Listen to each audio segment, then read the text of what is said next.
meminimalkan salah sasaran gimana Bu? Untuk PKH ini, bansos.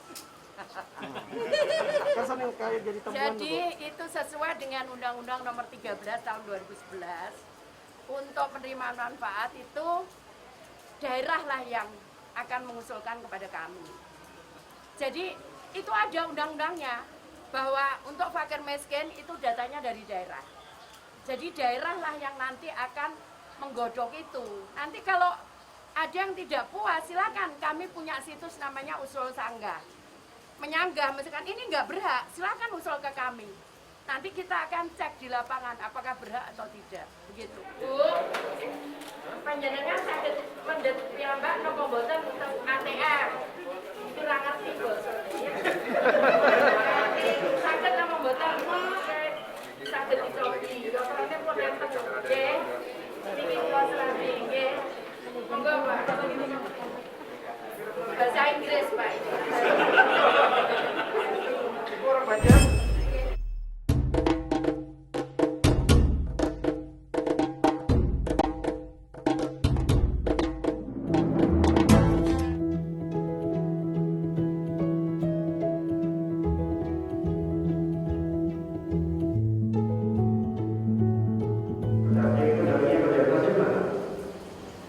Enggak, kalau hari ini ada kartunya kan?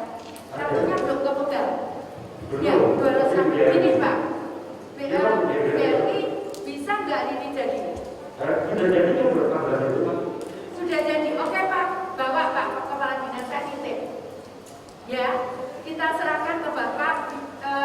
Kita serahkan ke Bapak. Nanti hari ini kita serahkan ke Bapak untuk Bapak bisa bantu bagi. Kita tolong camat Pak, kumpulkan. Ya, camat sama lurah mungkin kepala desa. Minta tolong, masa udah mau untuk warganya. Ya, gitu ya Pak. Oke, hari ini tolong diserahkan ke kepala dinas. Terima kasih kepala dinas. Yang 12 yang belum didistribusikan. Nah, tolong bisa ya Pak. Jadi yang keluar itu Pak, semua yang belum terdistribusi hari ini diserahkan. Pokok kepala dinas sosialnya ada di sini semua. Ya Pak, pokok kepala dinas sosialnya ada di sini.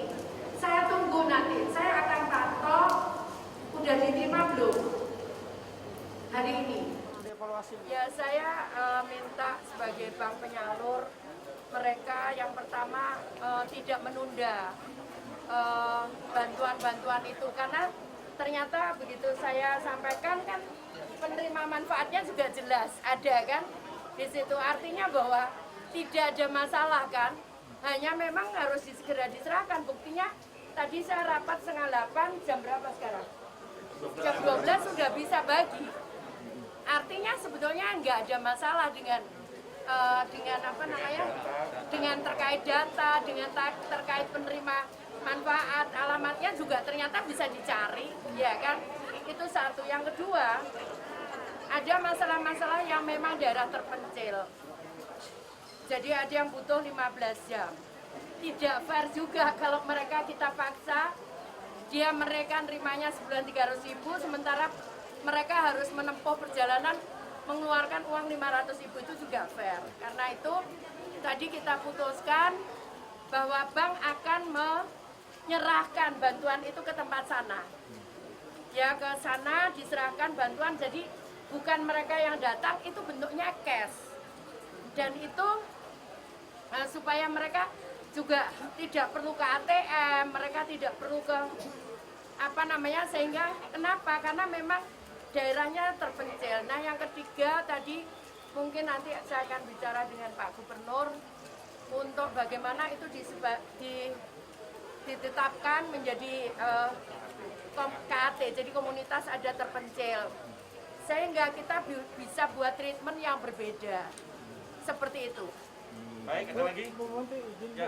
Untuk bantuan pangan non tunai kan potensi penyelewengan masih ada Bu, Ya. di banyak tempat.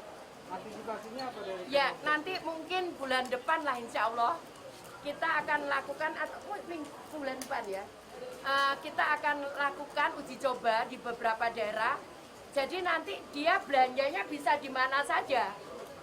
Tapi kita bisa dimanya jadi warung semua bisa jadi warung. Nah kemudian yang kedua, kita hanya kendalikan belanjanya. Kenapa nggak uang? Karena hasil survei saya diberi tahu Bapak Presiden, yang pertama memang beli beras, yang kedua beli rokok. Nah ini supaya tidak dibelikan rokok, maka harus ada pengendalian terhadap belanja. Karena tujuannya kan untuk kesejahteraan. Sehingga nanti tetap kita kendalikan saat belanja. Itu. Jadi apapun, jadi bukan hanya BPNT, tapi juga PKH kita akan kendalikan belanjanya. Caranya adalah kalau dia daftarkan rokok, nggak akan keluar duitnya. Bu, itu berarti ada kartu baru lagi? Bukan. Sekarang kan nggak perlu kartu. Kamu bisa pakai HP untuk bayar. Ayo sekarang. Ayo. Kenapa harus itu? Sekarang nanti bisa juga pakai tubuhnya dia datang atau tubuhnya saudaranya tunjukkan KTP, udah bisa untuk belanja. Untuk meminimalkan salah sasaran gimana Bu? Untuk PKH ini, bansos. Jadi itu sesuai dengan Undang-Undang Nomor 13 Tahun 2011. Untuk penerimaan manfaat itu daerah lah yang akan mengusulkan kepada kami. Jadi itu ada undang-undangnya bahwa untuk fakir miskin itu datanya dari daerah. Jadi daerah lah yang nanti akan menggodok itu. Nanti kalau ada yang tidak puas, silakan, kami punya situs namanya Usul Sanggah. Menyanggah, misalkan ini nggak berhak, silakan usul ke kami. Nanti kita akan cek di lapangan apakah berhak atau tidak, begitu ya. Oke. Dengan BPKP sendiri bagaimana, Mas? Kita D to D sama BPKP. Silakan Pak BPKP mungkin. Jadi BPKP tugasnya memang melakukan pengawalan terhadap bantuan-bantuan sosial ini. Yang pada masalah itu langsung diberikan koreksi. Jadi beberapa hal soal tadi ada ASN yang double misalnya itu sudah dikoreksi. Saya pikir semakin bagus sekarang datanya dan juga yang gagal bayar itu sudah diproses. Saya pikir gitu ya. Tidak ada teman-teman yang ini ya, yang krusial banget. Ada teman-teman yang krusial. Iya. Mana tuh? Biar Pak BPKP menyerahkan. Ya Allah, alhamdulillah. Halo. Halo. BPKP biar katakan udah jadi loh.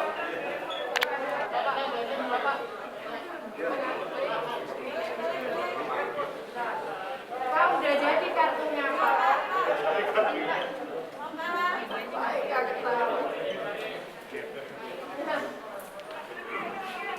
Nanti Pak Eka serahkan tuh kartu sama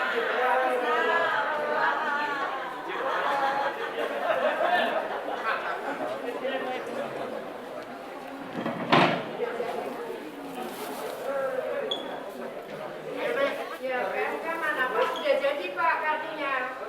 Yang tadinya ada itu. Mana PMK? Bisa PMK? Ya bisa kan? Iya bisa. Ya, PM-nya lo ada loh. PM-nya bukan tidak ada loh, nggak ketemu loh. Lo ada langsung. Ya kan?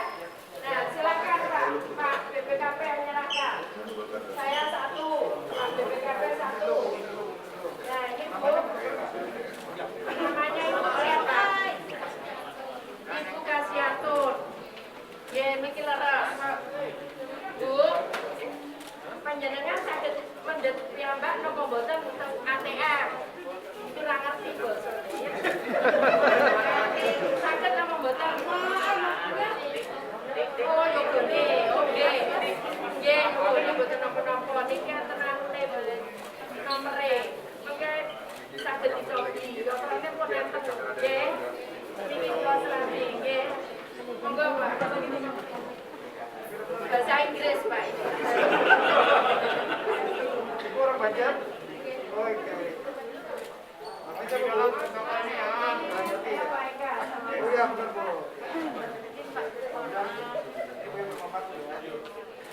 Pak, dari PMK, ayo. Dari Pak Eka dulu, Pak MK, ayo.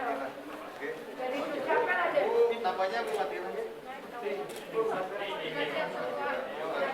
Keliru ya? Sahabat Jalan Pandu ya Bu ya. Jalan Pandu, Kota Banjar.